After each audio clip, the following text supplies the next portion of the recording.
Hello and welcome to the THC Show. I'm your host Neil Magnuson, and this is the show where we talk about things related to THC, but also things that are related to truth, hope, and change, because those are the important things that we're after here in our world. On the show today, we'll have 8 out of 10 Glenn from CannaMatch.ca join us for the 420 session. Jerry Martin is going to be here again to update us on his pursuit of freedom and reasonable access to cannabis through his medical dispensary raid and what's going on with that. And we'll have more updates, because what really has been happening on our show is continuing to happen, and that is the continuing saga of the quest for the community cannabis store with low barrier access. And we're still in limbo here. We're going into week 12 of being in an RV, and I'll give you a bit of a background on that in just a second, what I'm talking about. But yeah, it's week 12 in the RV, providing low barrier access here on the downtown east side. And we have yet to hear from Health Canada, who indicated to us before Christmas that they would likely have a ministerial exemption in place for us early January, which has now come and gone. So we don't have that going on. What we're talking about is the Cannabis Substitution Program, and I'm broadcasting today from what was the Healing Wave Dispensary that was in a collaboration with the Cannabis Substitution Program for 4.5 months starting last June. That had happened because the city of Vancouver had passed a motion saying that they would support low barrier access to cannabis as a result of the Cannabis Substitution Program operating for 3.5 years leading up to that, where we gave away high dose edibles in care packs to people 300 times over the course of 3.5 years from Vandu in Vancouver here. That was to address the opioid crisis. Now, cannabis is effective for helping people get off of opioids and to use it in place of opioids and other street drugs, mostly in the form of high-dose edibles. So that the smoked cannabis doesn't really do what's required for most people, especially to get through withdrawal from opioids, because the withdrawal from opioids is a horrible experience to go through, and most people just can't get through it. That's why so many people remain addicted to opioids. That's why people who get put onto opioids and then taken off by their doctors continue to need those substances and to find ways to procure them. And that's driven all of what's going on with the supply happening through underground channels and people in poverty accessing here on the downtown east side and through many other places around the world that have areas like the downtown east side where people spiral into due to poverty and other conditions. And then there's services here for them. There's other people that have gone through similar things for them, but there's also a lot of people that prey on them. And because they're not part of the regular mainstream services and medical care, they're accessing their drugs on the street and illegal opioid trade and all of that. And of course, what's been going on for over 5 years now is there's been an epidemic of overdose deaths because that opioid supply has been tainted and poisoned with fentanyl, which is about 100 times more strong than what heroin is. And so people are dying at alarming rates. That's been going on for a very long time. And the Cannabis Substitution Program was started because I had a personal knowledge that high-dose edibles could get people through that withdrawal. And like I said, it's the withdrawal that really keeps people stuck in that cycle of addiction, because it takes 3 or 4 days to get through what are very, very, very painful and difficult times. And a lot of people relapse during that time, go back and find that they just can't take it and they've got to get some more opioids in their system. So with cannabis high-dose edibles, the difference between that and smoked cannabis is that with smoked cannabis, you really can't smoke too much. You can smoke so much cannabis, like a couple of good solid grams of the best weed that you might find in Vancouver here, at the street level, not necessarily in the government stores. But if you smoke that, you're about as high as you're going to get for the next hour or two, and if you smoke any more, you're really wasting your money. But with high-dose edibles, you can really eat too much, and it can be very uncomfortable and not a good experience to eat too much. You can be comatose for a few days, as I was back in 2007 on one of my freedom tours in Ontario, where I ate way too much cannabis edibles and I couldn't get out of the bed for 3 days. My head felt like it was super thick, and I really wasn't happy to even be alive during that time. It wasn't nice at all. But the point is that because you can eat too much of the high-dose edibles, you can find the right amount to get you through the withdrawal periods, and then to supplement and replace the use of the opioids after that fact. So I learned that a long time ago because I opened a dispensary back in 2004 right at Main and Hastings. We did not intend to be dealing, to the locals in the area. We thought that the cannabis community, some of them would venture into that area. And because we were offered a place at almost no rent, we had to take that, and that became the Herb School, Vancouver School of Drug War History and Organic Cultivation, where for 3.5 years we provided cannabis to the community here. And we had high-dose edibles available for people through cakes and brownies that were made by Lady Marijuana. It didn't take too long before the people in the neighborhood were coming in and using our services, especially those high-dose edibles, and reporting to us that they were getting through the withdrawal, that a couple of good strong brownies would get them right through the night, and that many people over the course of time were reporting that they had gotten right off of the opioids and the street drugs using cannabis. And many, many people by the end of that 3.5-year period, and so many more than that over the last number of years since then, report to me that the cannabis saved their life. So in 2016, when we had an overdose epidemic start to happen here in Vancouver, but throughout North America, it was clear to me that one of the ways to avert that would be to have high-dose cannabis edibles readily available for people that would transition off of those opioids.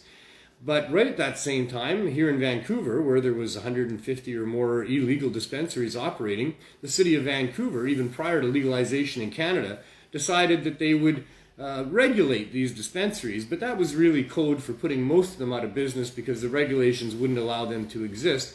And the regulations also took away a number of different revenue streams that these dispensaries were taking advantage of, and one of those was the sale of edibles. So right when we have an opioid crisis hit, people are dying from a poison drug supply. I understand that what they need is easy access to high-dose edibles, and the city of Vancouver decides that that's something they're not going to allow these dispensaries to make available to people. So that drove me a little bit crazy. I went to talk to the city councillors about that. I went and talked to the Vancouver Area Network of Drug Users organization that is funded by Coastal Health and advocates for the people that are afflicted with drug addiction and oppressed by the drug laws. I presented to them the idea that we needed to make it as easy as possible for people to get access to cannabis high-dose edibles, and that the way that we could do that to begin with was to just give them away for free.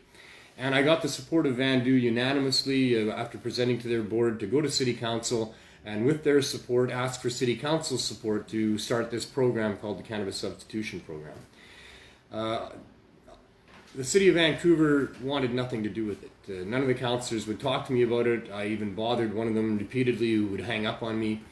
And during those couple of months where I was trying to get them on board, I was also talking to my friends that were running dispensaries in Vancouver, and I got a lot of generous support, and I ended up with a whole bunch of edibles. And so after a couple of months, which turned out to be early February, the first week of February 4 years ago, I had enough edibles. I went to Vandu and I started giving them out to people.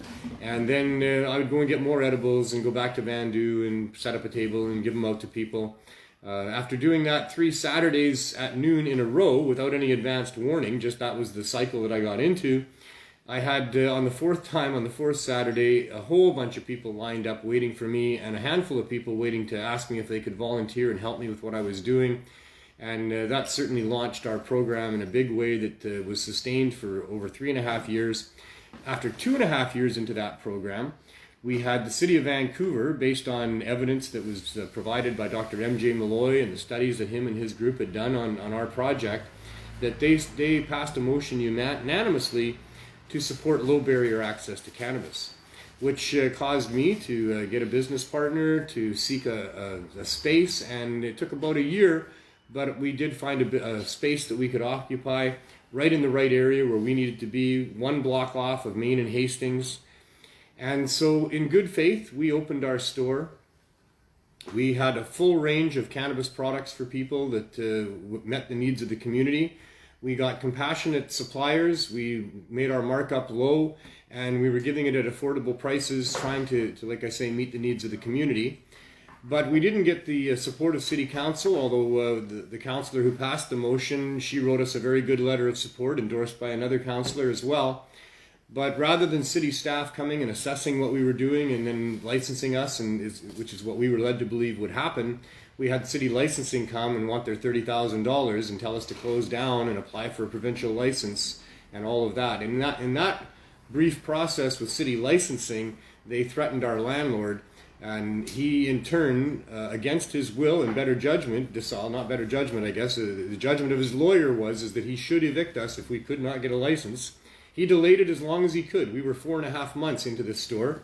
We provided a a very comprehensive application, thanks to the fine work of Jack Lloyd and John Conroy especially. And that application has been before Health Canada now for over 4 months. It was put forward in an emergency basis. We told them that we were facing possible eviction and our program was at jeopardy. We provided them with letters of support and letters from Dr. Zachary Walsh, MJ Malloy, the psychiatric nurse on the downtown east side here, Trish, and other people as well that stated quite clearly that in their expert opinion that if we were to cease our program, that the people that we were helping would be put at risk of death. And we have over 250 people in our program that we provide high-dose edibles to for free. And so that application went before Health Canada. They acknowledged that they got it.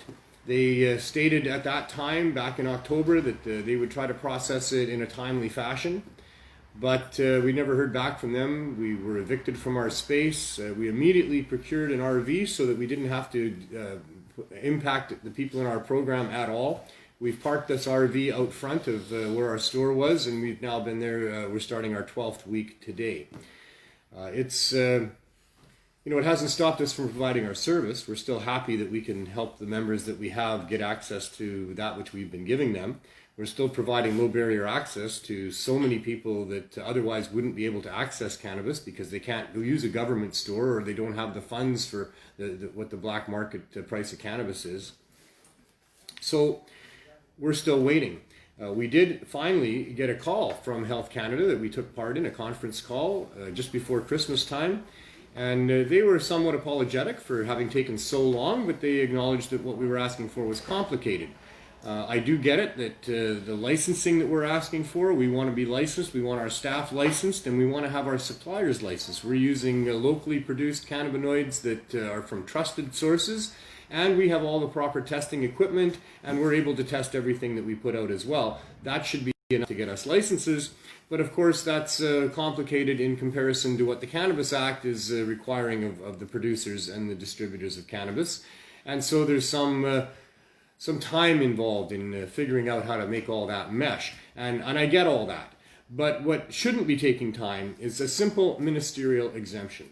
That's what we're really asking for in the meantime. Take as long as you need to figure out what the licensing structure needs to be to fit with what's going on, or change what's going on to fit with what we need to have available to us here, because people deserve to have low barrier access to cannabis, especially when there's an overdose death crisis going on. So a ministerial exemption is just a signature on a piece of paper. It's just saying these people are okay, they're exempt from the current laws, they're able to continue to do what they're doing until we can figure out licenses. That shouldn't take so long. But still we don't have it, and now it's over 4 months, and now early January has come and gone, and we're still waiting. We're not just simply waiting, we're certainly in communication with them. I called the health minister, the federal health minister's office on Friday, and left a long message explaining where our situation was and hoping that they could help us in a timely fashion. We're in touch with our lawyer, John Conroy, has also been sending additional information to Health Canada Special Licensing and Exemption Division, because there's lots of studies that are continuing to come out on a daily basis showing that cannabis is effective for dealing with pain. Cannabis is effective for reducing the use of opioids. So many other things that are in line with what we're doing here that our government needs to understand, and if they're going to respond properly. And really the proper way to respond is to structure licenses for us, to allow for not just us, but other communities that are suffering the same scourge of drug overdoses that we are here in Vancouver, to have access to low barrier access to cannabis in storefront scenarios like what we had going on here. So that's kind of where we're at right now. We were originally being harassed by the VPD because selling cannabis out of an RV is something that they didn't think they should tolerate. There's been some intervention in that with them, and they have now not bothered us at all for the last month. Either that, or they're now engaged in an undercover operation to shut us down that way. We're not sure. We're still living every day on high alert that there could be more interference. They came and raided us. We never expected that. It was my fault for having as much product as we had in the RV, but we felt it was safer there. And instead, the VPD came and seized it all. It was several $1,000s worth of product that we had there. So now we don't keep the large amounts there. We have as much as what we need to get us through a few hours at a time. and hopefully they don't come and seize anymore. But you know, you never know. We're dealing with very corrupt forces here, and this has been going on for a very long time. And when they came and raided us the first time, they had no respect whatsoever for the letters that we had in frames from these experts in the field, stating quite clearly that what we were doing was saving lives here. There's no one being harmed here, and so there's no role for our police and enforcement to come and try to stop us from doing what we're doing. We certainly feel ourselves as the Serious Hope Society that we formed around the Cannabis Substitution Program, that any law that would interfere with somebody trying to save the life of someone is absolutely of no force and effect.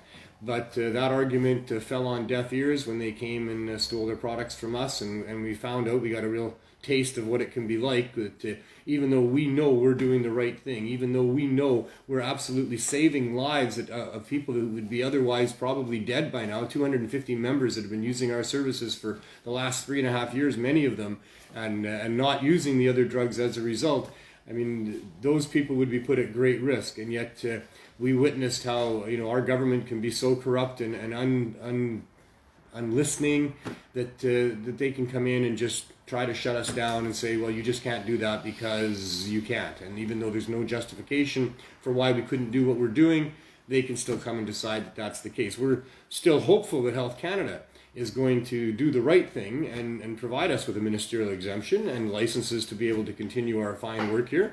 But there's no guarantee of that. We don't know. It is still extremely important that everybody that can does what they can to try to prompt Health Canada to do the right thing here, because they're obviously being pressured greatly by other forces that don't want to see low barrier access to cannabis.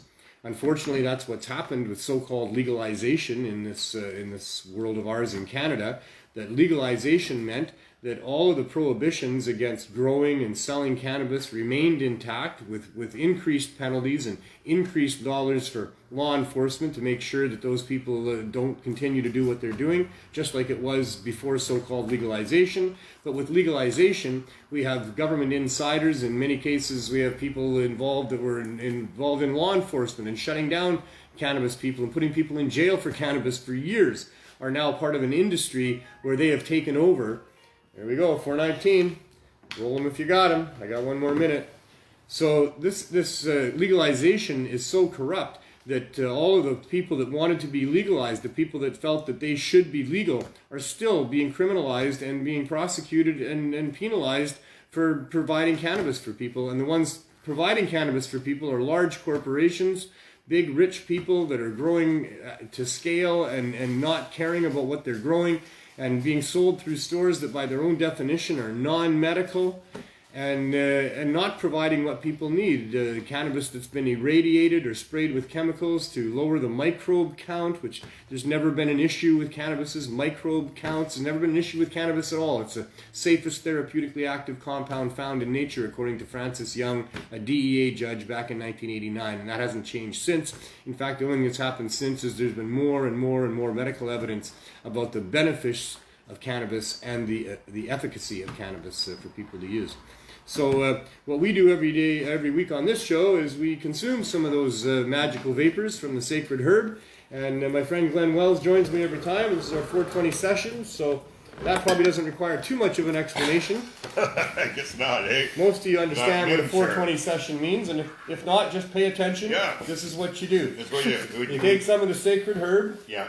You put it into some paper. rolling paper that's made out of the sacred herb, Yep. because it's safer that way than other paper which has other glues and chemicals in it. So almost all rolling papers, in fact by law, they're supposed to have 50% at least of cannabis hemp involved in the production of the paper that we roll it in. Okay, sure. And then you simply apply fire, inhale the magical vapors, and then it'll tell you all by itself. And some of you may add moon rocks or rub Or shatter diamonds. or diamonds. Or Yes. hashish. Can we show the diamonds? Can we do that? With a microscope. Yeah. So diamonds are just the latest Yeah. product that cannabis is being concentrated into is what's Yes. happening. So 50% of all papers are not hemp, though. Let's be clear, that's editorialization. And you Is can it? also use a bong, yeah. That could be my opinion on That that. can be your opinion, but just so that's it's my clear. belief, okay? It Which was is my fine, belief. but I just want to make sure I that have everyone not knows looked into that. it wasn't a So state. you don't think that's true? No, definitely not. So Neil, our fine producer, yes. who's more on the facts than I am almost Yeah. always, isn't convinced. But I was told. But I am convinced you should enjoy a 420 session. Yes. That is what I'm And convinced. I do You know should that try a to lot of use these a bong. papers are made from hemp. That a lot of papers are made from hemp, and I think that the ones made from hemp are superior to the ones not made from hemp. Well, no. Oh yeah, I definitely like Look it. out Yeah, there, that's, yeah. You do that. Within the front of the Can you? Yeah. Let's see what we can see here. See, this is why we call it I need to diamonds. see it too. Yeah. I need He needs to see it too. First. So, Yeah. Okay, yeah. yeah, it's already. Good afternoon, Jay Frost. He's saying hi to us from the from Newfoundland. Newfoundland, wow. Newfoundland. Oh yeah, there you go. That's why they call diamonds diamonds. Yeah, because they look like diamonds. Nice. Oh. It's like this. It's the state of the art of Yeah. concentrating the medical properties of cannabis into products that really work for people. That's what it is. It's just pure cannabis. Because I wanna when you're take pictures consuming of it like this, you're also inhaling a lot of carbon from the leaves and the stems, and Yeah, and the paper. you're not just getting those resin glands. But No. when you take off all those resin glands and you pressure them and condense them and concentrate them in ways like that, Yeah. there's no impurities in there. No. People that are suffering serious, debilitating medical conditions, in many cases, get pretty much instant relief.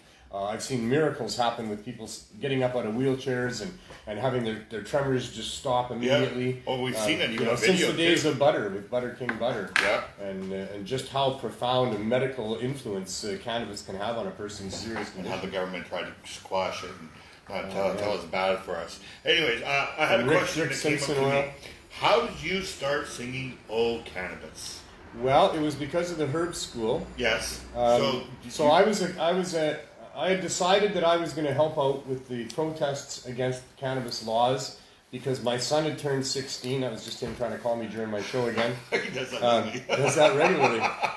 He had turned 16 and decided that he wanted to smoke a joint with his dad, which we'd never done before. I didn't hide it, but I also, wasn't tempting my kids with it at all. Yeah. But he turned 16 and he came to me, so that moment for me was not a good one, as it should have been. It should have been father and son bonding over smoking a joint, and instead all I could think about was how now my son was going to have to worry about the police like I'd been worried about the police, and because he was going to keep smoking, because that's what happens when you smoke cannabis. You usually find that you really like the effects, and you're like, this is something I want to have part of my life. Yeah. And so I was very concerned about him, and very synchronistically, within a short period of time, we found in fact, his birthday's in March, and here coming up on April, there was going to be the 420 protest at the Art Gallery in 1999, and we went to that. And then that started me going to the protests. Yeah. And so 5 years into that, we volunteered our time. Yeah. We made sure that everything Well, I went remember. smoothly. Yeah, I've been there. And so after 5 years of being like the top volunteers for the event, David Malmo Levine, who was putting the event on, he asked me if I would help him move one day because I expressed to him that I wanted to help him beyond the protest because I knew he was living his whole life to try to change the stupid laws. And so I was helping him move, and then he asked me if I would help him with what became the Herb School. Yeah. And so the next long weekend we went in and did that. And so that long weekend I quit my job. I learned all about cannabis and the benefits of cannabis and how horrible the prohibition was and ruining people's lives and costing us so much money and our police resources and the disrespect for laws and everything that prohibition brings with it. And so that now I quit my job and I moved into the Herb School, one block away on Hastings Street. And we provided, we were there open 7 days a week. Yeah. And so it was two things, the Herb School. It was a place where people could access cannabis, but it was also an activist center. It was where people would come and we would plan poster runs and we would plan the 420 rallies and Cannabis Day and the Global Marijuana March, and all that stuff was going on. So in 2005, so the first year into it after the 420, with Cannabis Day coming up, there was, we felt that, I felt that we should have Cannabis happen at Cannabis Day. Yeah. And that I didn't like the versions of cannabis that were floating around. They were all stupid stoner versions, really, you know, trying to get a cheap laugh off of people becoming disoriented with cannabis. So I spent the whole weekend and I rewrote The words? you know, the words myself, and I thought it was somewhat, you know, thought-provoking and respectful, and that's how I started doing it. Wow, eh? So, because I remember going to those protests in 1999 and stuff like that. David, that's the guy who Signy is with? Yeah, so that David we're talking about, right? Yeah, okay. Yeah, he was the one that Mark Emery had brought from Edmonton to put on protests here. Yeah. And in 1999, that's when Dan and I first went there, and there he was dragging a wagon with a big effigy, a paper mache effigy of George Bush. Oh, God. And he had some other signs and shit. And so I seen this guy coming, and I figured he must be the one putting on the rally. So I went and met him and took the signs, and we hung them up places. And then, just, you know, it was just a couple dozen people, really. The first one in 1999, there wasn't many people there. No. We stood around and played hockey sack for the most part and smoked weed. Yeah. And then at 420, we had the big 420, you know, we all gathered together in a circle and smoked weed. And then it just grew so much, you know, every year it more than doubled. I remember somebody always bringing liquid bubbles for the fountain. That'd be Dory Dempster. Yeah, Dory. Tim and Dory were fixtures there. Don and Carol were there from the very beginning, making sure that things, you know, we got what we needed. Yeah.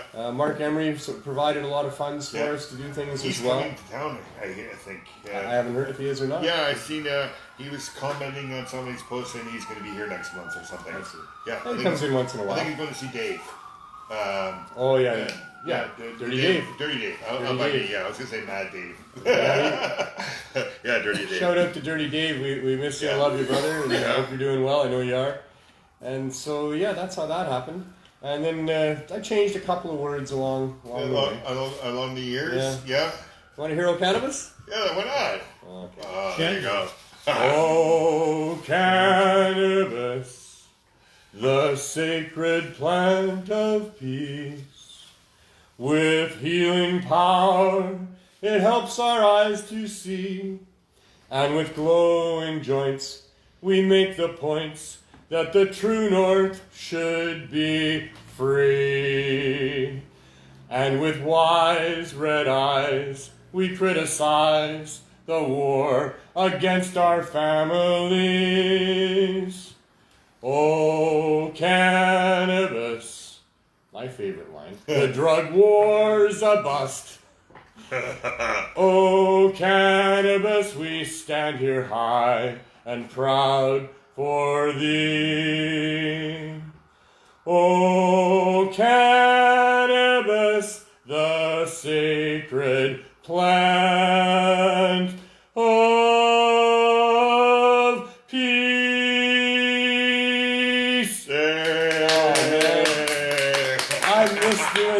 I miss doing that.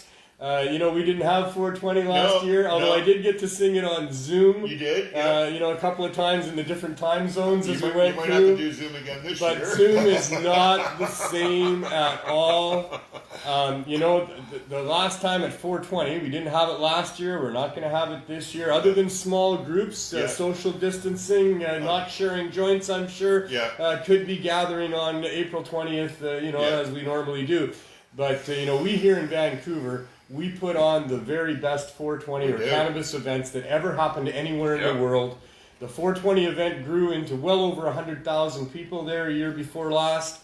We had Cypress Hill as a main headline group, a huge stage that we had for years. Sunset Beach, fabulous space. What about Thornton Park? Can we do something small there? Well, like I say, for 420 coming up, I'm sure that maybe the Art Gallery, where we were originally, and Sunset Beach and Thornton Park, and many other places, I'm sure there will be small gatherings of socially distancing people doing something for 420.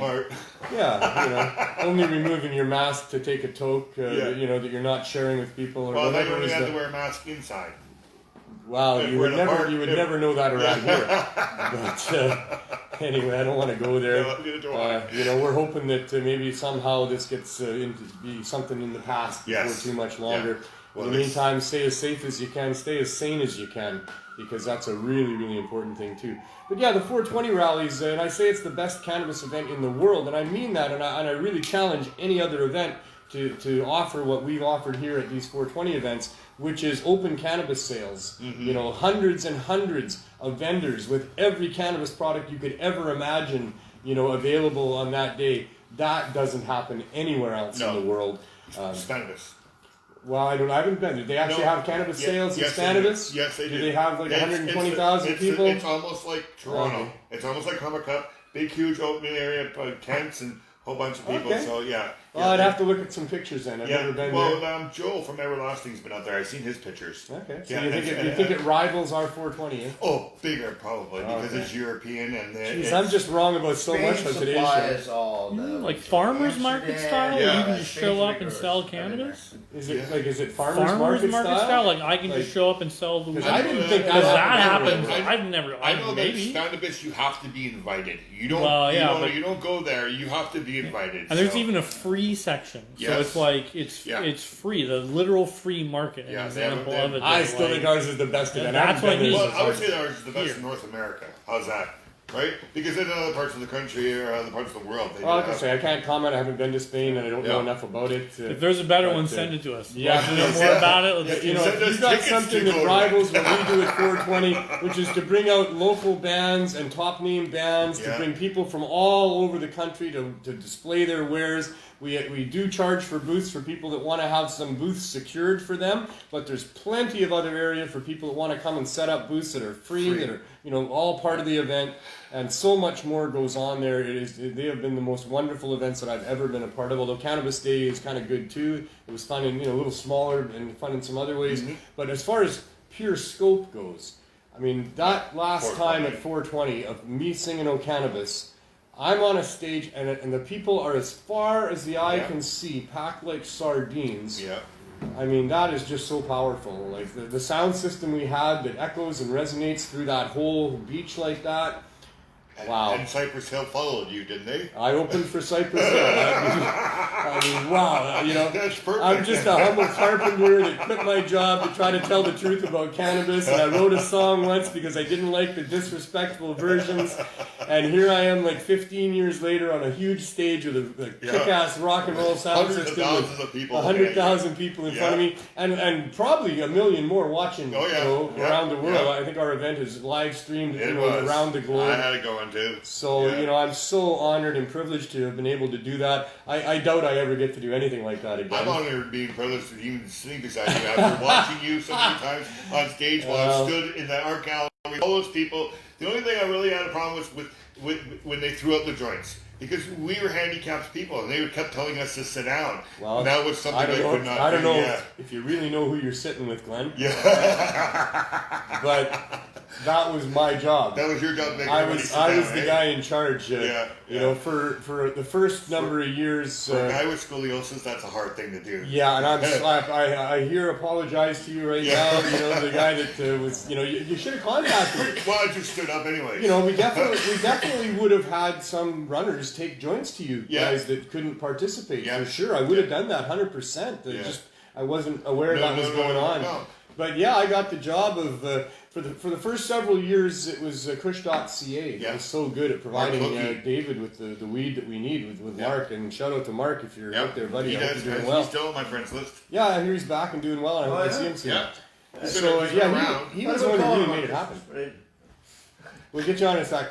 And then one day, Mark was out of town, David was out of town, I couldn't get any weed, 420 was coming right up. I'm the guy in charge of the holy rollers that roll it all up and figuring out how to get it out to the crowd. And so I had to go to my dispensary friends and get cannabis. Well, oh man, everything Buddhist up at that point because we had a better level of cannabis. Prior to that, sorry Mark, but we were accepting cannabis that I certainly would never put out through any dispensary. You know? But nobody cared. Nobody ever complained, and nobody got hurt. That was the main thing that we were trying to demonstrate.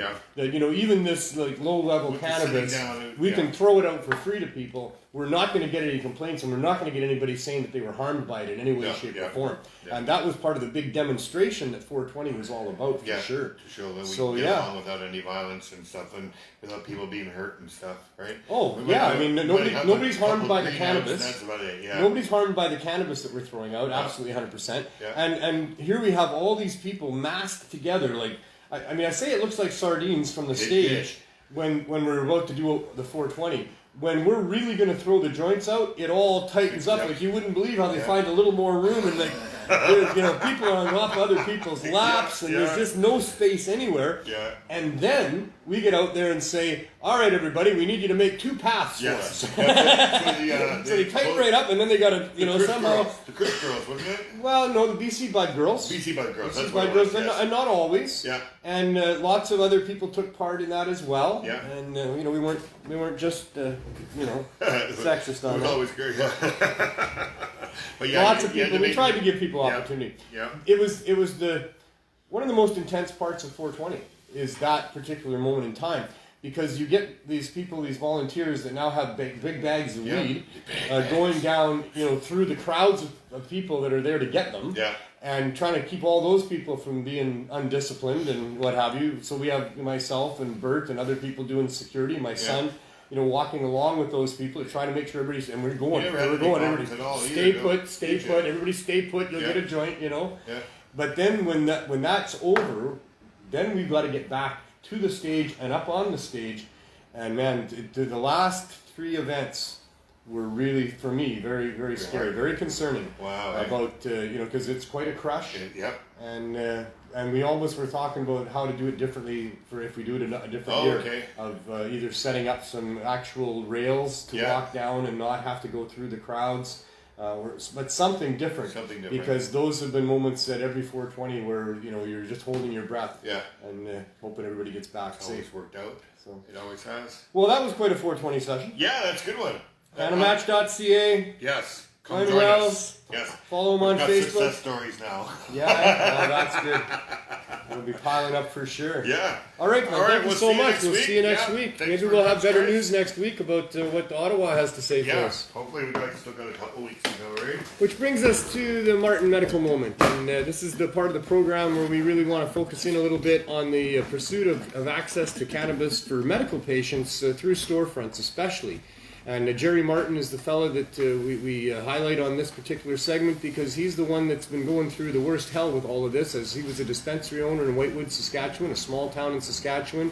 And for 4 years, he helped his community and the surrounding community get access to cannabis with strict medical provisions in place to try to follow the guidelines set by Riel Kapler and Philippe Lucas for the Compassion Club here that was designed to be able to fit with what the government would require for access to cannabis for medical purposes. And yet with legalization and the promise that medical patients wouldn't have to worry, the government decided that they would set up their non-medical stores and use taxpayer dollars to shut down all of the access through medical dispensaries. And Jerry Martin's was right in the front and center of that, as he was shut down 4 years into being a dispensary there. And since then, it's been over 4 years. He's not had his actual day in court, although he's had 40 days in court to try to set that up. It's been a hell of a journey for him and for us as we've followed along with him. And very happy that Jerry joins us on the show on a regular basis and tells us what's going on. So come on in, Jerry. How are you, brother? Good, and you? Pretty good. Got fire? Got fire? Good. So, anything new, I guess, is the best question to ask. Other than the heart attack? Well, okay. Yeah, there was that. I mean, as far as your case goes, you're still looking at April 26th. Yeah, still coming up, yeah. But, you've been on a real journey up and down and trying to deal with that through a variety of different means over these years. And the stress has been incredible to witness. I can try to imagine, because I'm an emotional guy too. I'm a pretty sensitive guy. And when I try to imagine what it must be like to be giving back to your community the way that you were able to do with your dispensary, and to have those feelings going on about how you are and who you are as a person at that time, and then to be ordered by your government to stop and be faced with that decision, which is anybody who thinks about it, we've talked about it so many times on the show, impossible to do. I'll tell you if he won't. You got 1,000 members of your medical dispensary coming to you with medical conditions, able to access cannabis that they can't get anywhere else, and they're going to be in serious medical harm and distress if they can't get access, and you're told by a corrupt government to stop doing what you've been doing, which has been illegal for 4 years anyway. You're not going to stop. I couldn't stop. I know you couldn't stop. No, I took a little break there. Philippines for a month, and I really seriously debated it. But you know what I mean. I was just flooded with messages. Yeah. You would. I was away. You would be for sure. And what do you? How do you say no to those people that are flooded with messages? It's your local it's nearly community. impossible. Yeah. You know these people like family. Yeah, exactly. Small towns are like that. So yeah. And then so the RCMP came and put you in handcuffs one day and took your stuff away and spectacle out of it. And threatened with jail time. Like serious jail time for most of these 4 years. I mean, that's backed off a little bit now, perhaps. That's extortion. They got all the stuff now, so it's, so extortion's a little over with now. It's just it's what it is. It's extortion, right? If you don't take that deal, then we're going to do all this to you. Yeah, that's what extortion is. And I remember, every time they'd offer you some new offer that was horrible, And then the feelings that would arise from that in myself, and I can't imagine, how you were dealing with that at all. And that's the real point, is that this is cruel and unusual punishment being put onto a person who, in their mind and in reality, was simply giving back to their community, being proven right every fucking day, Jerry. I mean, ever since. I mean, the ruling from Queen's Bench in Alberta, saying that it's unconstitutional to have THC limits, but much more important than that, unconstitutional not to have storefront access to medical cannabis. And on, more and more studies every day about the benefits of cannabis and how it works and the endocannabinoid system and all of that. And yet, they're treating you like you're still a criminal. You're still having to spend money on lawyers. You're still facing a court date that's unsure of what the outcome could be of that, right? I mean... Yeah, well, I think we're gonna... I don't even know what we're doing. I think that kind of... I don't know. It's two things, right? I mean, there's your own personal trial for the charges that have been laid against you, correct? Oh, well, no. It's supposed to be all... They tried to do that. Okay. They tried to separate it. So it's supposed to be all in one, but it is still those... They could it is still come those, back it and is still those two things, again, right? So... Well, isn't it still? But still, there is that, right? That you are still facing those charges, right? Oh yeah, 7 of them, yeah. And you've launched a constitutional challenge against that, right? And that's the two things that are involved here, right? And so that's to be determined is it constitutional that people not be able to get access to cannabis who don't have bank accounts or ID, and there isn't even any anywhere close by, and did you commit crimes in providing medical cannabis to people who, couldn't find access. Same thing they're doing every day now. Yeah, same thing. Yeah. Well, in providing cannabis at least. Yeah. And medical cannabis, of course, there is the Canadian Medical Cannabis Program that does allow people to access medical cannabis products through online. Those things. But and I'm not sure how much is available. I mean, are high dose edibles available to people online that are medical users? It's been a long time. So. I don't think it is. I don't think so. I think it's all about the buck. How many they, 10 of this, 10 of that to get your dose. How stupid is that? I mean, high dose edibles for people suffering serious conditions and using cannabis is key. I mean, that's what works. Yeah. If low dose edibles does nothing. Oils for cancers and different mixtures, you need those in high doses as well. Yeah, so. You have to have the high dose stuff. And they limit the dose in the oil as well, so... They don't really want you getting better. And that was struck down, by the way. That is struck down, although it is on appeal. I'm waiting to hear more details about. In fact, I can check and see. Sarah McNeil is going through that. I don't have the message here, but she's going through that and launching an appeal on the decision, even though they were returned Sean's assets. But they still had fines to pay, and they're not happy with the sum of the decision in that it doesn't allow for community growing and sharing of medical growing, and that should be happening as well. Yeah, co-ops and like that, I mean, the government just needs to get the fuck out of the way. Yeah, well, Colorado keep making money, man. $2 billion, over $2 billion now in the last 12 months. You think they clue in after a little while? Yeah, but. Well, in power right now.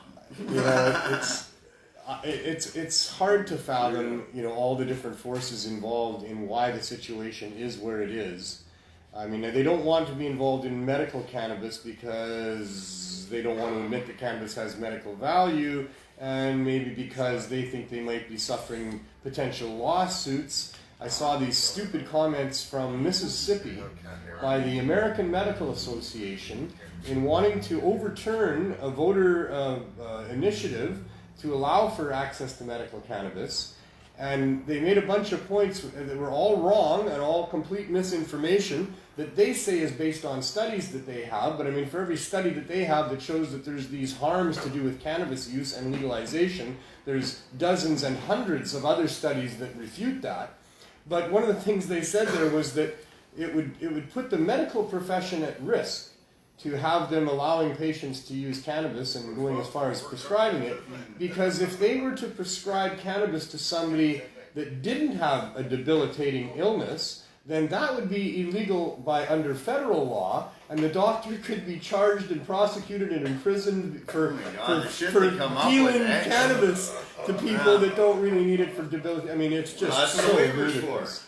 Yeah, there are ways around this, but it's funny how they don't find ways around it, because it's easy to see the motivation. For me, that's what I always look at, is what are they doing, and then what would motivate that, and they'll tell you why they're motivated, and it's always money. They need to keep their jobs. It's always money. Yeah. So now their big dilemma is that allowing low barrier access to cannabis, well, what's that going to do to their high barrier access that they've got going that allows them to maintain an artificially high price on cannabis in a marketplace where people are willing to pay it if they can't get it anywhere else because they value it so much. That keeps their stocks up.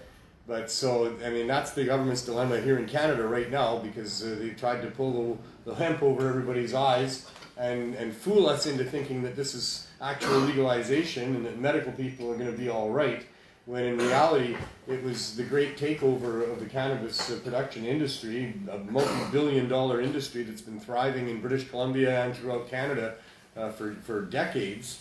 It's a complete attempt to take that over. The people actually got the money. Yeah, the big boys. The big boys are behind all of this, not anymore. Afria lost $120 million in their last reporting. How do you lose $120 million? They keep doing it over and over. How are they still in business after that? I haven't looked in a year, and they were losing that like a long time ago. It's ridiculous. And you know that the real money players aren't probably losing the money, right? No, it's not their money they're playing with. I've learned a lot about the corporate world. Yeah, exactly. It's all you do what you do with the stock market money. Like, people just buy your stocks, and then there's your money that you got to do with. I lost it all. Well, you can lost make a deal. all this money. It doesn't do anything, but it just adds value to the site. Really, it's called the bubble. And on a completely different note, Bitcoin is $40,000 a piece now. I thought it was 50 the other day. Has it gone up again since last night? I got Bitcoin now. You can buy 5% at a time apparently in the machines. Yeah. And I saw that there was a guy that he threw away a computer that had 7,300 Bitcoins logged on in its hard drive. And I don't know if he's going through the dumps or what he's trying to do to get it There's a back. whole bunch of the unlock codes and stuff for lost accounts. There's billions of dollars or something out there where you can just gone. I get paid in Bitcoin sometimes, so I just let it sit there. Yeah, do that. Yeah. Apparently. Yeah. I don't know. Life is strange, eh? So what else is going on? How's Microdelics? Anything? Good.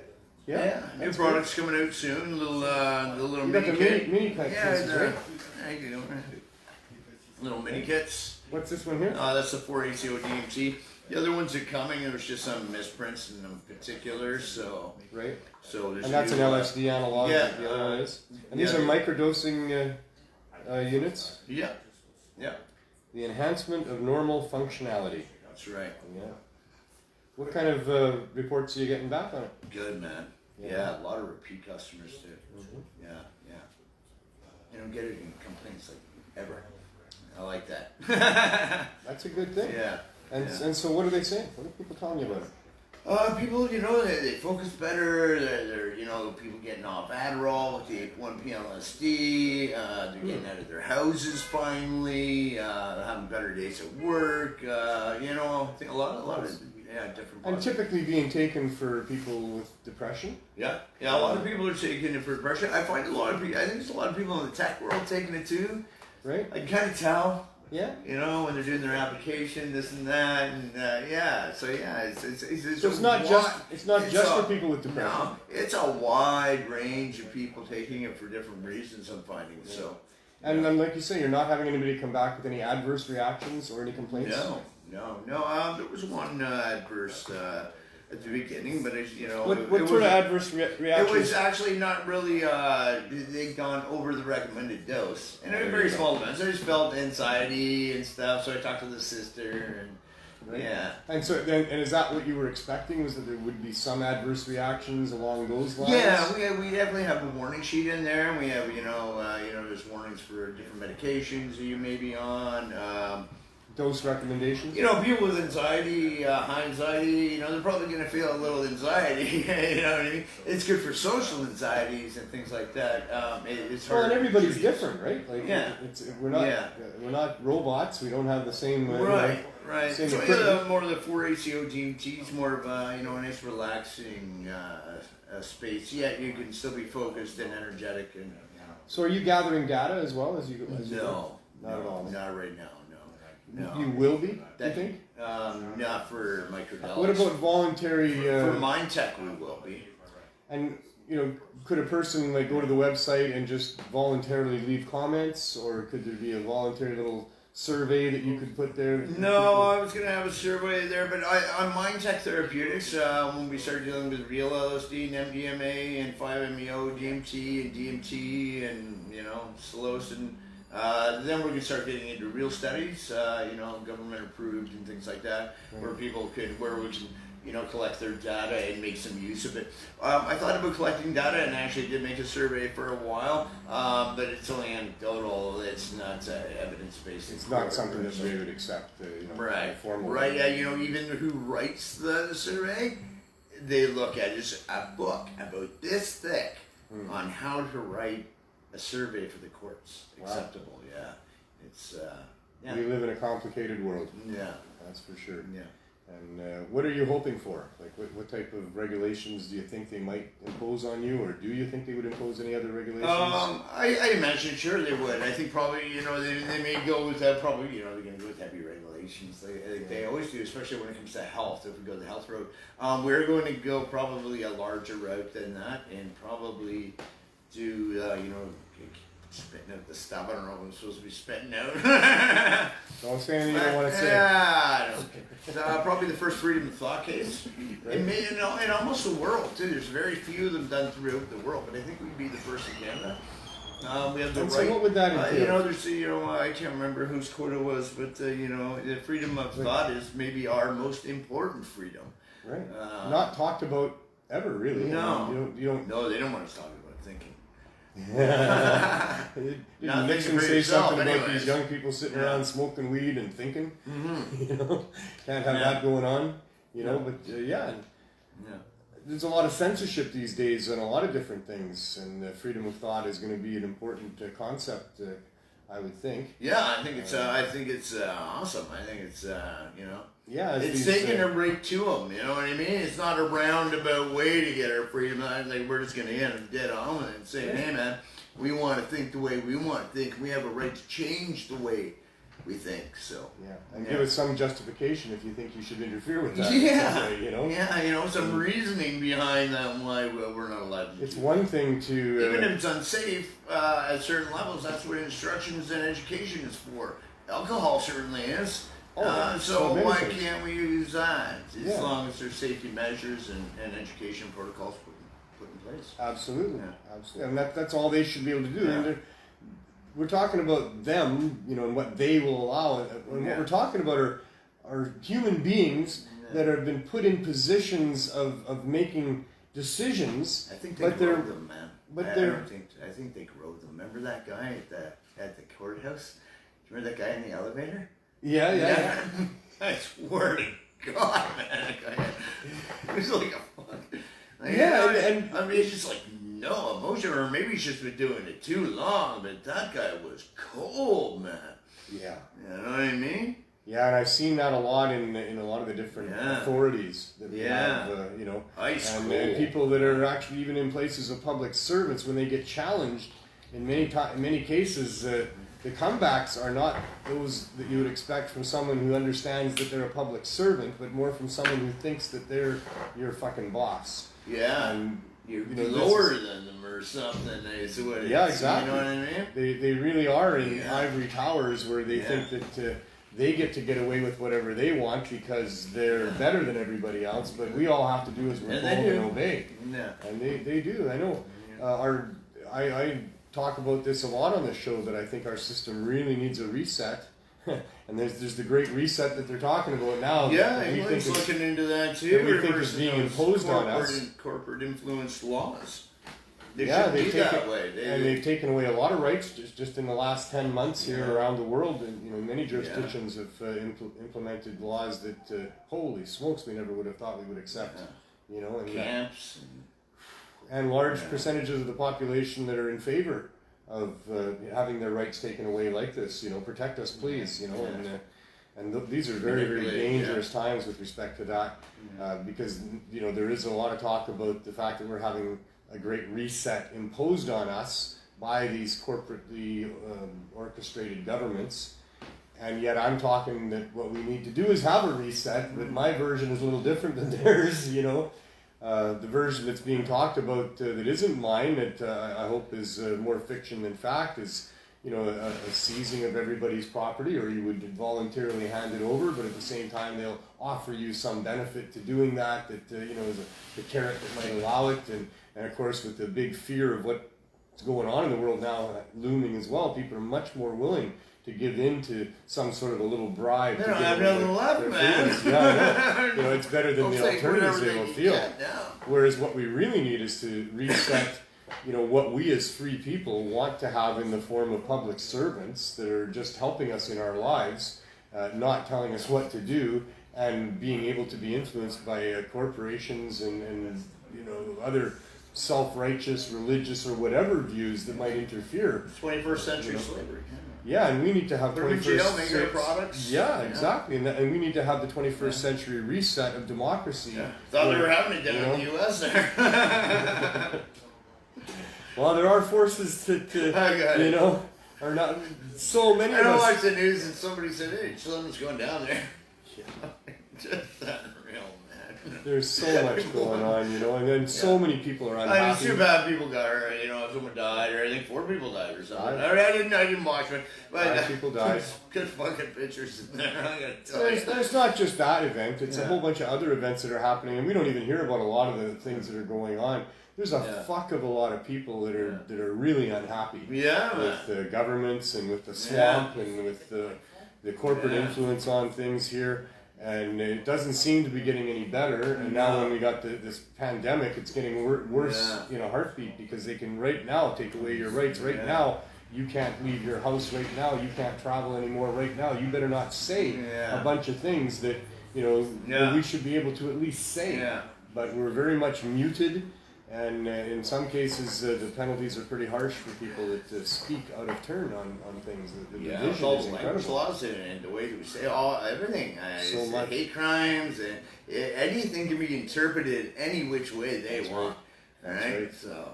And we witnessed that as well. That the way they sometimes present things to us is not the way that it rolls out. At all. Rarely is. Of course, that's the game. That's the political game.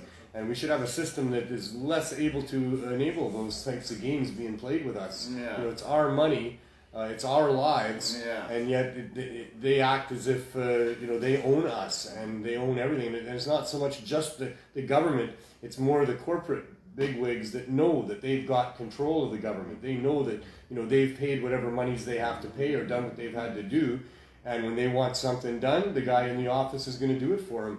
That's the system we've got going. And it's really hurting a lot of people, and it's dangerous as can be for future generations. We've seen it in other parts of the world throughout history. What can happen when the wrong people take power in places? Topple governments, man. We've never seen it here. We probably, most of us think we're immune to it here. But that couldn't happen here. Or maybe social media will save us all because we can all communicate better than we ever did before. But that can be shut down. We've seen that in countries just in the last few years. They can shut down the internet just like that. Yeah. And they can silence people. They can make people disappear. They can so many people that are outspoken are losing their accounts and having things just disappeared right off. These are dangerous times we're living in, and we should seize the moment to do what we can to get a reset of what democracy should mean, what freedom should mean, But I guess we got to get through this pandemic first, because in the meantime, we don't deserve to have any rights, because if we use those rights to kill other people by, you know what I mean? So Yeah, it's fucked up. I don't know, it's fucked up. But we should never lose sight of it. It should always be, you know, front and center of what we want to achieve. It's just that the mechanisms to achieving it are more and more difficult when you're in a pandemic, and they can use excuses like they're using now. And same with weed. I went through a roadblock yesterday. They didn't say what it was a check for. They just wanted you to produce your license. When I pulled up, the cop said, you know, we had anything to drink, and I said, nope, don't drink, not a drinker. And he said, well, I can smell burnt marijuana in your car. And I said, I haven't smoked any cannabis for, you know, hours and hours, and I'm not impaired. And he said, well, you know, that's fine. I just want you for your own information. He said, you know, for future help, I want to tell you that because I can smell burnt marijuana, I have the right now to search you and charge you, and I hope all your marijuana is properly stored and sealed in your car there, sir. Yeah. And I said, well, no, you know, it is proper. He says, it's in there. It's in my cigarette packer. It's in the sealed container, is it? And I said, I don't buy from the government store, sir. I have a designated grower that provides me. I'm a medical user, and I don't have the containers that the government provides to do that with. But I assure you that my cannabis is safe. And, you know, he let me go. Yeah. But, you know, it was intimidating. I know. You know, hey, let me scare you for a minute there, sir. I'm more intimidated to them. Well, I think if they look up my name, I might be too, Well, because they don't bother me. I said, stop right there. What's or your you badge come number? at me like you're coming at me. That look, I know the look. You know the look, exactly, right. Yeah, it's too bad that we have to live in a world where that's going on, where the police really feel like you know, they want to intimidate people and scare people. Yeah. I'm a good guy. I'm a harmless guy. They I weren't did not too need bad, to be those scared two by that officer last night. The way he was talking to me, you know, was not very cool at all. Yeah. And I'm sure that goes on time and time again. They backed right off those two young guys. Actually, I told them the story, and you know, I said, I know it just says drugs on there and a lot of drugs. But he said, it's a dispensary, man. Yeah. You know, and then he says, you know, what are you doing now? And I said, well, I'm in the acid business. Did you tell him? Oh, yeah, man, I love telling that shit. Well, it's very innovative, I told the story. Nice. Oh, it's starting to look like it's almost going to be fun to be you for a while. You know, once you get this other shit behind you, you know, I think there's a lot of fun to be had here as we go about doing what's right to do to get people access to these things. But we're certainly living in a corrupt world where it should be easy. You should have, you know, little difficulty in helping people deal with their depression or whatever it is that's hurting them. You know, because that's all I haven't been microdosing at do. all since a heart attack, and it's fucking wrong. And I should be having an easy go of what we're doing start here. doing it again. I've had a bad week, you know. Since last week, I've had a number of migraines, months, and I've not been feeling very well at all. And I think it's mostly stress induced. I hate to say that. I'd like to think I'm tougher than that, but damn it, somebody broke into my vehicle and stole a bunch of my stuff, and that really bothered me. But our situation here, where this continues to be just a storage space instead of the store that we were operating, and you know, we're on perilous ground out there in the RV every day. Every day without a raid is a good day, and we're, you know, all of our people are on alert. You know, I mean, this should not be happening because all you're trying to do and all we're trying to do is help people. We're just trying to help people. That's all. And we've got public servants, so it should be easier to help people. You know, than if we didn't have public servants, you would think. But it's not, and that's because our public servants have been corrupted by these other forces that don't. You know which ones are the corrupted ones, man. Yeah. I know, crazy stuff. Well, so that's our Martin Medical moment for this week, and we look forward to seeing what happens next week as we get closer to April. Yeah, it's getting there. Comes pretty fast. Yeah. And you're feeling some confidence there, I would hope. Got good Honestly, lawyers. I'm just, it's like the first stage, it's going in stages. So I don't really feel one way or the other about it. I've been like this numb stage in the process. So I guess once you get past that first stage, you'll have a much better indication of what the next. Yeah, I think as it goes along, and I think I'll have a better feel. Stay numb. I think numb is good. Yeah. Stay numb until we know more. Yeah, it's a good week. I'm trying to do the same thing too. You know that I don't know. I got, you know, some of my friends are saying that the federal government will not allow you to do what you need to do here. Yeah. And I've got other people telling me that, we really can't help but succeed. I don't really know which way it's going to go. Yeah. But I'm trying to be a bit numb about it too, and just let's hear what they say. It's overdue now. Now it's past early January, and we'll see what they say, if they say. But it's past the time they said that they would be giving us an answer, and we are communicating with them. You gotta do something as a big fucking hot air balloons. We're talking the news, no choice but to pick it up eventually. Well, I hope that Health Canada recognizes it shouldn't be involved. Politics should not be involved in the decisions. But unfortunately, that they're making. It is a lot. But it really is, and it helps. And I tried to express to them, on your side, and I tried to express to them during the conference call before Christmas that there's a lot of political currency at play here. And if they were to say no to us, then that would certainly result in us talking to some media, from all different levels. There's lots of media around the world that'd be interested to know that the Canadian government would not support a program to deal with this epidemic of drug overdose that's directly caused by drug prohibition in the first place. So I think that's a really big story. I personally am in contact with several media people who are waiting to hear, including CBC. They want to know what that decision is going to be. And if it's to be against us, well, what justification would there be for that? And now we're talking about the lives of Canadians' sons and daughters and family members that are perishing and have perished from this epidemic, having their backs turned on them by a government that won't allow cannabis to be there as an option for the other drugs that are going to kill them and have killed these people. So it's a huge story.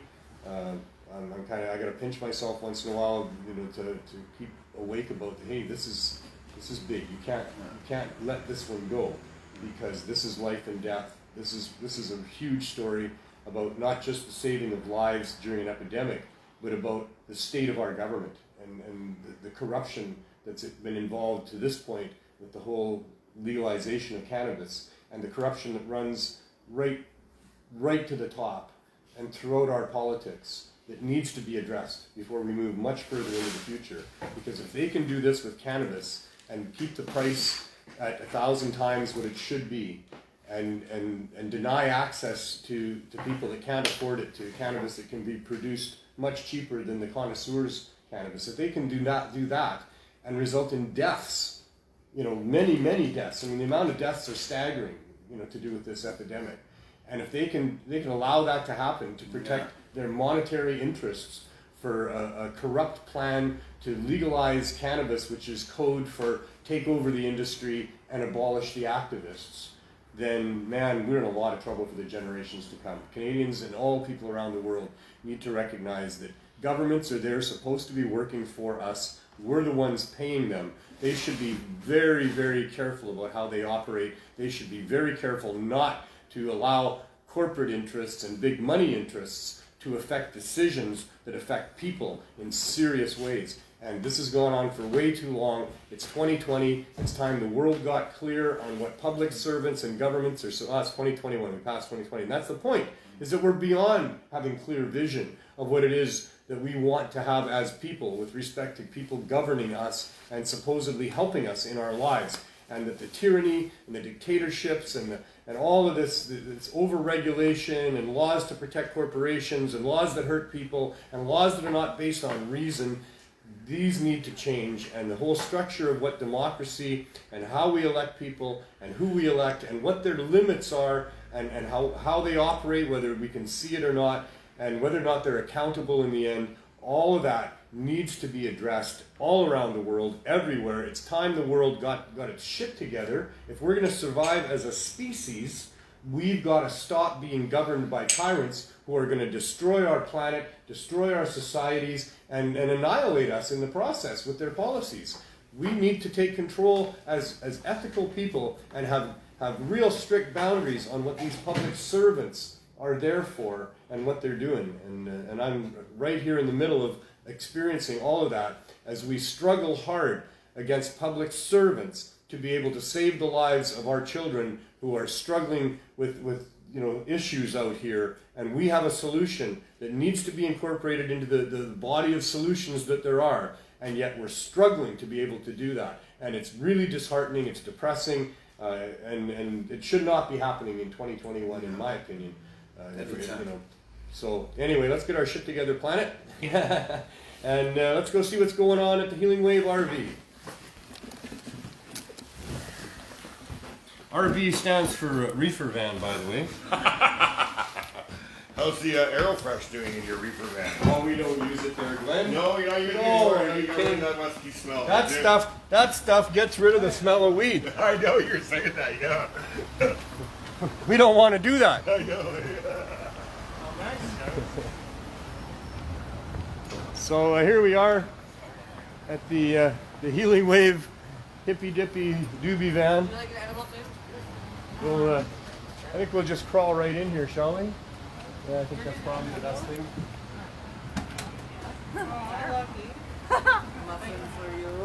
Hello. Well, it's going all right. We're not alone. We're bringing a whole bunch of people from around the world in with us here to witness what's happening on the streets of Vancouver in providing access to people to cannabinoids. Okay. We're keeping people alive out here. Keeping And then people George, alive. 20, please. What's that? 20 I grams. see we're also consuming bacon chips. Yeah, I bought 3 bags this morning. So, for those of you who don't know, this is George, that's Andrew, How you doing? and that's Jen, and we're helping people get what they need to get off of the drugs that have been afflicting this neighborhood in such horrendous ways for so long, and that's what we're doing. That's a cannabis cough, by the way. Happens a lot in here. Especially with Andrew joints. Andrew joints. Shatter. Yes, Andrew's becoming famous for his shatter-laced joints. So how's the day? It's actually been pretty busy. Tell me your stories. Welfare. Slow CSP. We had some people that were broke and very, very happy to get a cookie. They said it made their day. Not as many as yesterday, though, huh? A birthday girl Or a is day here before right yesterday. now. You want to sing happy birthday? There's a birthday girl? There is. Hey, Sarah. You want to get... We're going to sing to you. Is that Sarah? Yeah. Hi, Sarah. Happy birthday to you. Happy birthday to you. Happy birthday, dear Sarah. Happy birthday to you. Cheers. That's awesome. Beautiful. That's twice I sang on the show today. And last night I woke up in the middle of the night and I wrote out this stuff that I thought I might use on the show today, but it was just too much to put together. But it was kind of like the 12 days of what the fuck. And on the first day of what the fuck, my true friend said to me, "Why is the Healing Wave crew in the RV?" And then it went on with 12 other things. Maybe one day we'll do it, but I'll have to put together like a little singing thing, and we'll probably never do that. From coming from the store to here. You never know. We might turn this show once we're done, folks, because for those who've been watching all along over the episodes, you know that the show has definitely turned into a saga of helping to or seeking a community-based cannabis store with low barrier access, and this is the pursuit of that, and that's what we're covering every week here. But we could change our format a little bit in the future, and maybe we could do some musical stuff. I'd like to see Pot the Musical. That'd be a good one. And we're still writing chapters to Pot the Musical because we're not done yet. But there are some things that we could do. And really, I look forward to the day when I can reformat the show, and go back to some, maybe interviewing people like we did for the first 40 episodes or however many we did.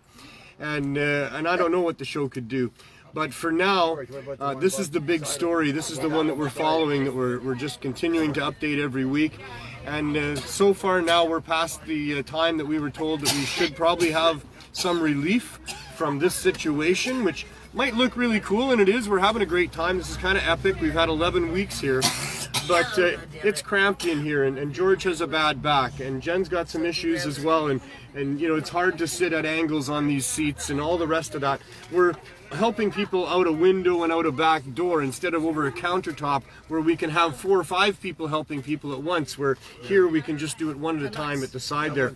We're not inside a store, so on the really rainy days it's quite horrible here that people have to come and stand in the rain and wait their turn, and we do provide umbrellas to some people. We had a tent that we put up, but the VPD made us take that down and made it very clear that that was an issue with them. So right now we're just trying to keep them at bay by keeping a bit of a low profile, although we're still not hiding what we're doing. But we don't have signs up to tell people what this is all about like we wanted to have and like we had before the raid. We're just here trying to, you know, be almost invisible to them, I guess, while they allow us to do what we're doing until Health Canada decides whether or not this is a good thing or not. And I know that they could probably do a better job of telling you, but what happens here every day is that we get dozens of people here that come to the window and they're just seeking some relief from being drug sick. And some of them know about us and now they're coming regularly, and we have a program where people get 250 milligrams of high dose edibles free every 4 days, and that program includes 250 people, but that's where we've capped it. And until we have some more stability and some more ability to increase those numbers, we're going to leave it at that. So we've got a whole bunch of people that would like to be part of that program, but we aren't including them yet. But nobody gets turned away. People can come here every day and they can get a high dose edible cookie and they can get a joint. It's not the 100+ milligrams that the people in the program get, but it's something, and it is helping a lot of those people. And the stories that we're told here all day long, and the way that people thank us and appreciate us, it's just. This is what this community needs. This is what should be supported. It is mind-boggling to myself, and so many other people come and tell me they just don't understand why the government doesn't support us and allow us back into the store and fund us and let us expand what we're doing here, because we're doing a great job in rescuing people from this neighborhood and from the afflictions of poverty and drug abuse that they've been suffering. The 250 people that are part of our program that come to the back door, and typically Andrew or George gives them their 420. They're people that we've come to know very well over the years. We've seen their lives change. We've seen them come to us originally struggling and in trouble, and now they come and get their 420 every 4 days, and they're living decent lives and they're happy, and they're just different people than they were when we first met them, and we feel like they're all part of a family that we've helped to thrive here on the downtown east side. So it's a beautiful thing that we're doing, and as I keep saying, you know, it's a terrible thing that we have to fight our government to be able to do it, and that we're being forced into you know, working out of an RV and feeling like maybe we're going to be you know, arrested at any moment, or who knows. He's persistent anyway, I'll give him that. I can't even turn that thing off. So yeah, what do you want to say? Come and talk to us for a minute here. Come and talk to us. See you next week, guys. Alright, have a good night, Glenn. For those of you who don't know, Jen is a blogger on Facebook who reports every day on what happens here to the best of her memory. Some of it anyway. I try to take some notes. It's hard to take 8 hours and condense it down into about a 4 or 5 minute read. But so yeah, what are some of your highlights going on here? What do you want to say? Well, yeah, we have people that come by with like all kinds of health issues, right? They've had heart attacks, strokes. Like, it's not just drug addicts that we're helping, but Absolutely. That's a majority of our people. We have a lot of people with like mental health issues, right? And a joint or a cookie can help kind of balance them out a bit. You hear the stories all day long, because you're the one who's mostly at the window there. Yeah. Well, Sunday was a crazy day, right? Like, there was somebody that told us they got robbed, so a fucking joint fucking definitely made her day better, and a cookie. Just a lot of crazy shit happens. This is a crazy neighborhood for sure. Yeah. It's kind of overwhelming. You know, I've talked on previous shows about maybe going for a walk through the neighborhood, but we decided that probably wouldn't be a good idea, because you know, the camera might pick up individuals who don't want to be on camera for a variety of reasons. Yeah. And so we don't want to interfere with anybody's privacy and harm anybody. Mostly, that's the whole idea, Basically, right? we share their stories and not their faces. Yeah. But although there's plenty of people that did do testimonials when we were at oh, Vancouver. for sure, yeah, and many I'd say, people are what, fine. hundreds? Probably. Got about 2 hours of it. Yeah, we got After the 2-year Oh, mark. at least. Undeniable. Oh, for sure. There's a lot of different yeah. One of people. our whole episodes on the THC show was those testimonials Yeah. that Neil put together very very nicely there. But I'm wondering if you There's guys have lots one more. from one of our members that passed away. Daniel Birdman, remember him? Yeah, funny Daniel's little, like, Daniel's in that video. Yeah, Yeah, he's in our video. I miss him. He was a good guy. Yeah, we've lost a few people over the years that we've come to know. No. A couple of them through drug overdose and fentanyl, and a few others through other things like heart attacks and things that happen to people. Yeah.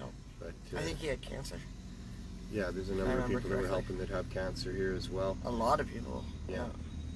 Yeah, this is definitely a place where people are coming to find the things that they are using to help themselves that they can't find anywhere else, and it's just Well, incredibly like we have stupid. quite a few like CBD things as well. We have some edibles. We have oils. We have a whole variety. So of what things. kind of edibles we got now? We've got the gummies and saltwater taffy for CBD, and a couple chocolates. But for THC stuff, we definitely have more of a variety. And then for other edibles, we have Mary's stuff. Mary is this fabulous woman that has come to us from heaven or New Brunswick, one of the two, and maybe both. And she's been instrumental in helping us keep up with what we needed for people, and she bakes all the time. And I just have to say, we really are going to be needing more donors because she's going to be leaving us next month. Yeah, it looks like she's got to go back to family, and so yeah, we'll soldier on, gonna and miss as her always, and we'll her make edibles. it work. But there might be some opportunities But if for anybody's some inspired, bakers. you know, Yeah. hit us up. I need them. It's I know that Mary loves her work here. She Yeah. comes here and she loves how we help people, and she loves And to see hundreds of people. the Like, that's reaction just- of people. And that's just in the program, plus all the random people that we also give one to, right? That because the program's full, Yeah. we're still able to offer them at least a muffin or a cookie usually. Yeah, yeah, it's been very very good. Especially, and you know what? You know what's crazy is how many people we've had come by saying like that they just got out of jail. You're right, and like they're having a shitty day, and I'm like, well, here, man, have a joint and a cookie, and they're like, oh, great, man, thank you. Yeah. Like, it doesn't take much to be able to brighten up somebody's day, honestly. Yeah, and A that's little what we bit get of kindness and some pot, give you a whole new outlook. to do. Yeah.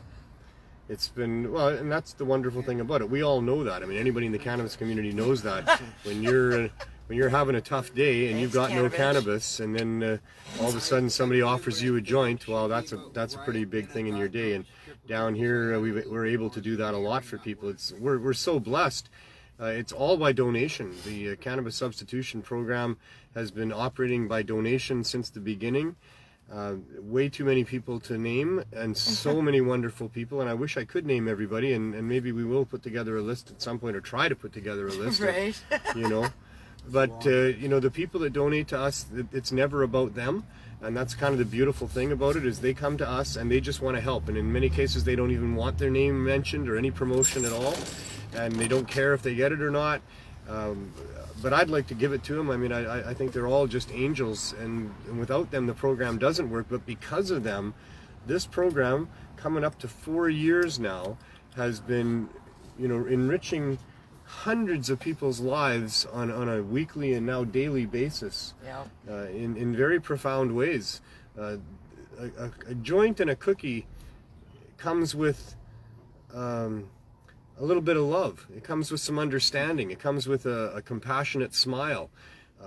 It comes with giving them a little bit of hope, a feeling that maybe somebody does care, because that's what people leave here with, because that's how we try to help people and show them that there is a little bit of hope, that there's people like us that are here, and there's other people in this neighborhood too. There's actually a lot of beautiful, wonderful things that happen in this really bad neighborhood here.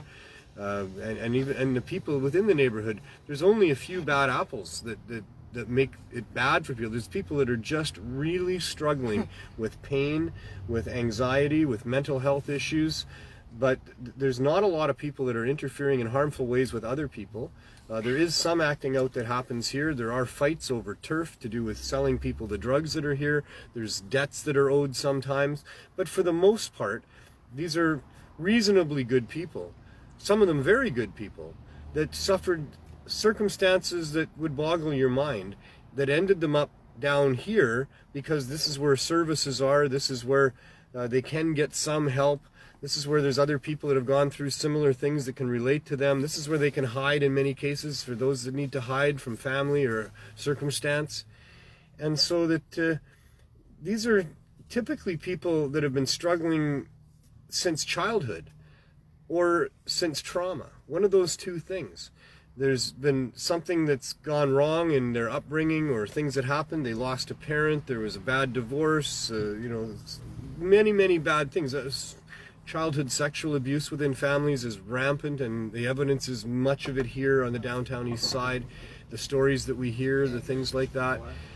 These are people that are really the abused children of our our world, and the people that have suffered severe trauma in almost all cases not due to their own fault, and yet they're the ones that are targeted to justify a war on certain drugs to protect the interests of these large corporations, and they're stigmatized and scapegoated as the reasons why we have to prohibit drugs. And it's a backwards way of looking at it, that if these people could get the help that they needed, they would be given drugs that would help them in ways that would help them by healthcare professionals who care about them, and with a dose regimen that works for them, and all of that stuff. And they would also have available to them the other options besides drug therapy.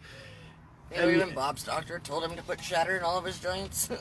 Nice. Yeah, his doctor was like, yeah, get the most potent shit. We're learning a little bit, that there's good things going on still. Yeah. But there's a lot of people that work down here that shop here as well. But the sadness and the tragedy that, the people that are messed up down here, these are all somebody's kids. I always think of, that's somebody's son or daughter that's tweaking right there and struggling so hard to. Well, how many people actually will donate an extra few bucks and say that it's for the next person that's hard up.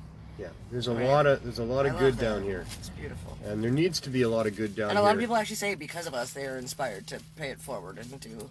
Of course. Either to donate here or to do other things in the community. That's what and we're I doing. think that's awesome. I love it. It is. It's a. We generate positivity. That's what we're supposed to be doing here. That's what can help down here, providing a solution, but also to provide some positivity. And we called ourselves a Serious Hope Society because serious hope is a real thing that people need. Hope is so valuable, and without it, there's just despair. There's no reason to move on. There's no reason to continue with a set of ethics that you would otherwise use. Hope is an extremely valuable thing, and so we're trying to provide some hope. Not just by us as the humans that we are providing the love and the care that we're doing here, but trying to provide some hope that there's going to be a government that's going to support this coming up real soon. Well, we were talking about this earlier, it's not even just us that are fighting for this, it's Canada-wide. There's people in every fucking province that either have already started a program like ours or that are trying to. Yeah. So there's lots of applications before Health Canada right now for similar to ours. They need to respond positively to this. Wake up and be like, okay, well, clearly this is needed. This is wanted. Absolutely. And it can Stop trying to deny it. The city of Vancouver got it right initially with their motion, because they said that we had a meeting with them after they passed a motion to allow and support low barrier access, and in that meeting we came to an understanding that we were going to find a storefront. We were going to continue our program from the storefront and include low barrier access to add more people to the mix of people that we're giving the option to, and that then they were going to come and assess us and determine if we were meeting the needs of the community in ways that made sense. That's what should be happening. We're Didn't here. you say Victoria did it right though? Like the city is actually on board with. The city of Victoria is more on board with Ted Smith's club than what we've had from our councils here with respect to medical cannabis dispensaries. But still we had the city pass that motion to allow for low barrier access, which would mean dispensaries. That's what they were talking about, is having dispensaries that would be able to do what we were doing in the store there. They haven't done anything. They passed the motion. They had their heart in the right place with that motion. It was a good motion. The city staff did not respond to it for the first year. They ignored it. They did not find a path forward for dispensaries to operate within the Cannabis Act. But then once we got our stores front, and maybe that's what they were waiting for, is let's have one to assess and then see if we can get that through. Well, no, that was not what city staff was all about. It was the licensing department that just had the typical knee-jerk reaction that they would have when a dispensary opens up. So they just happened upon us.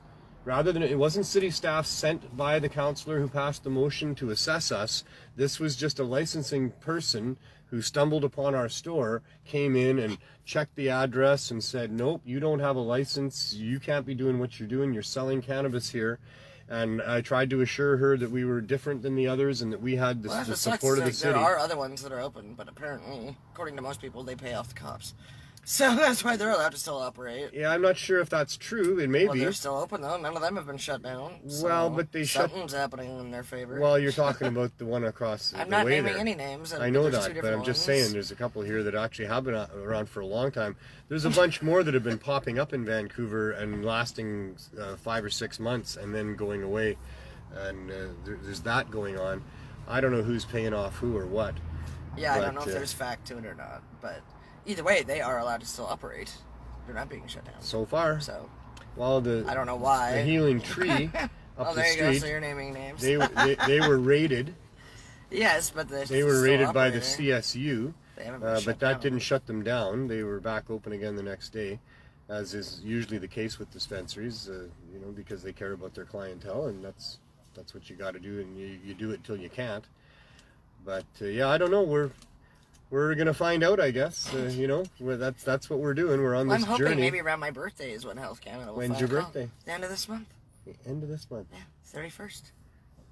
It's a Sunday, so they won't be calling on Sunday, but maybe that Friday. Yeah. That'd be a nice birthday gift. Sure, or even Monday. Yeah. We'll see what they do. And, come on, Health Canada.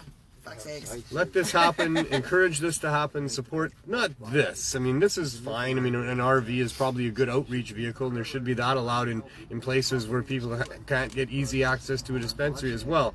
But allow low barrier access to cannabis. Allow for local trusted sources to be used. Well, you can actually get a prescription for cannabis from your doctor. It's not like you can fill that anywhere. So isn't that ridiculous? Well, the prescription from your doctor would include your ability to fulfill it online through any of the licensed producers, pay for it. or to grow for yourself, or to have a designated grower grow for you. And you still have to pay for it. Yeah. But like any pharmaceutical, that's covered. So we should a lot of people have their pharmaceutical medicine covered. That's absolutely true. Cannabis should absolutely be covered as a medicine. It would save us a whole lot of money. We could grow our medicine instead of having to rely on pharmaceutical companies to punch out pills that they mark up 3,000% and come with a whole bunch of side effects. And we could get going about that too. And this is just a natural plant we're talking about that really works for people, that's been used as medicine for thousands of years, has been proven over the last several years to be very effective in helping people offset the use of opioids, to use it for pain, depression. Many of the drivers of addiction are things that cannabis is beneficial for. So, there's no logical reason, but there's certainly monetary reasons why the government is resistant to allowing us to do what we need to do here. And that's the sad state of affairs, is that money and politics is in the way of actually serving the needs of communities that are in trouble and need help. And we'll see how that all goes. So I think we're going to wrap it up. I kind of feel like it, We've told people what we can tell them for this week. We'll come back again next week. Pot TV has other shows that help to inform, educate, and entertain to do with everything cannabis. It's been going on for a very long time. You know what Glenn said today? What did Glenn say? Our little thing for him was the highlight of his birthday. Oh, well, that's very nice. Isn't it? I planned it that way, And so, yeah, Pot TV's been running for a very long time, and the guy behind that is Greg Williams, Marijuana Man, and he has a show that comes up on Wednesdays at 4 o'clock where he'll give you his unique perspective on things. And on Thursday, we got a girl named BC Bud Gal who puts on a show to wake and bake with at 10 a.m. in the morning, I think it is. Yeah. 10 o'clock for Morning Glory. Johnny B is a longtime activist, grower dude that is a master at putting together gardens. He's been helping people grow for a very long time, and his show How's It Growing is on Fridays 4 o'clock. Check him out. He has great guests and great information about everything you need to know to produce your own cannabis, which is a wonderful thing to do for a variety of different reasons. We'll get going on that on another show, I'm sure. Saturday, Boss Lissa, is she still doing a show? Is it going on? It's been off for a bit, but the slot is still you open. You might find there, Boss Lissa Saturdays at high noon. She's been very busy. Time. She's the boss. She's the boss. The boss is busy. Can't always do the show. But anyway, she's on with a rotating group of hosts every once in a while on a Saturday at noon. Sundays is a day to go and find the shows you didn't get to see or whatever else you want to do on a Sunday. Monday is the most entertaining of the shows as far as I can see, and that's when BC Bud Gal is back with Carly Marley on the 420 Lifestyle Show, 4 o'clock on Mondays. Tuesday, I'll be back with another episode of the continuing saga of the quest for a community cannabis-based store with low barrier access, or the THC Show, as we can call it for short. And in the meantime, you know, these are interesting times. As we talked about on the show, they're important times. Get involved and do your part. Contact whoever you can to make the world a better place. And be kind to each other. Be kind to yourself. Try to stay sane, and you know, make fun of people when they stutter and make mistakes, because that's always fun. Yeah. And we mean that, because you know, I like making fun of typos. if you do it from a place of love in your heart, it's all good. I learned that playing hockey and working in construction and what have you. You tease people all the time. Any excuse to make fun of somebody is a good one, as long as it's not to hurt them. But yeah, take care, have fun, you know, make the world a better place, and beyond all else, as always, have as much fun as you can. A little bit of shatter.